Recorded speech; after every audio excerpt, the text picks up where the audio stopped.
خۆشحاڵم کە دیسانەوە لێرە لە چۆمان لانکەی شۆڕش لە بەردەمتانە ئەوەستم.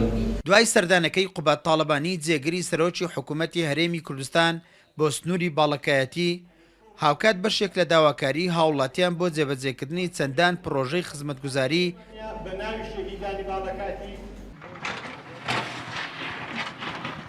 بڕیاردرا لەسەر ئەرچی قوبات تاڵەبانی پرۆژەی ڕێگای گوندی وەڵزێ کانی بەست لە سنووری ناحیە قەسرێ جێبەجێ بکرێت. من دەستخۆشی لە کاقوبات دەکەم کە هەڵوێستی هەبوو بەرامبەر بەم ڕێگاوبانەیە بۆ کوێستانەکانی وەڵزێ.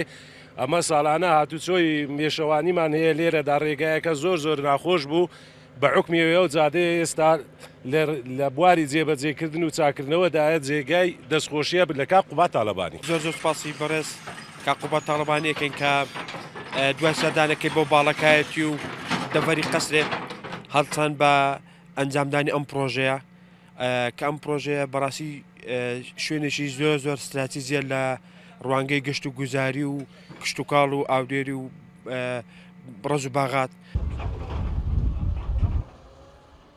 کانی بەست یەکێکە لە ناوچە گەشتیاریەکانی باڵەکایەتی بەهۆی بوونی بەرزترین تافگە لە سەراستی عێراق و هەرێمی کوردستان وێڕای کاراسانی بۆ کاری ڕۆژانەی هاوڵاتیانی ئەو سنوورە هاوکات سوودگەیاندن بەلایەنی کشتتوکاڵی و بەروبوومی خۆماڵی.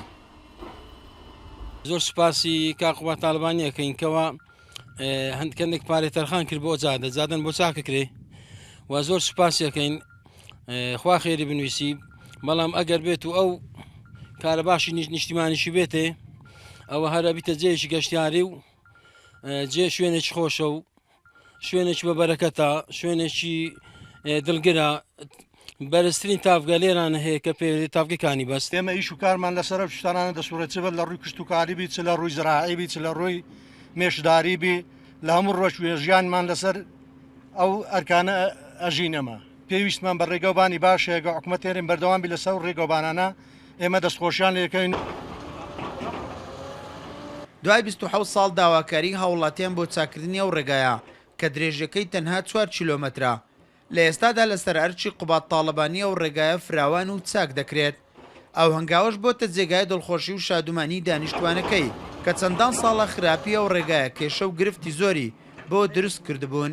دوای دەستپێکردنەوەی کۆمەڵێک پرۆژەی خزمەتگوزاری هەریەک لە پارێزگای سلێمانی و پارێزگای هەڵەبجە ئێستاش لەسەر ئەرچی قوبات تاڵەبانی جێگری سەرۆکی حکوومەتی هەرێمی کوردستان پرۆژەیەکی ڕێگاوبان بۆ ناوچەیەکی گەشتیاری لە سنووری پارێزگای هەولێر لە ناحیەی قەسرێ لە سنووری باڵەکایەتی جێبەجێ دەکرێت.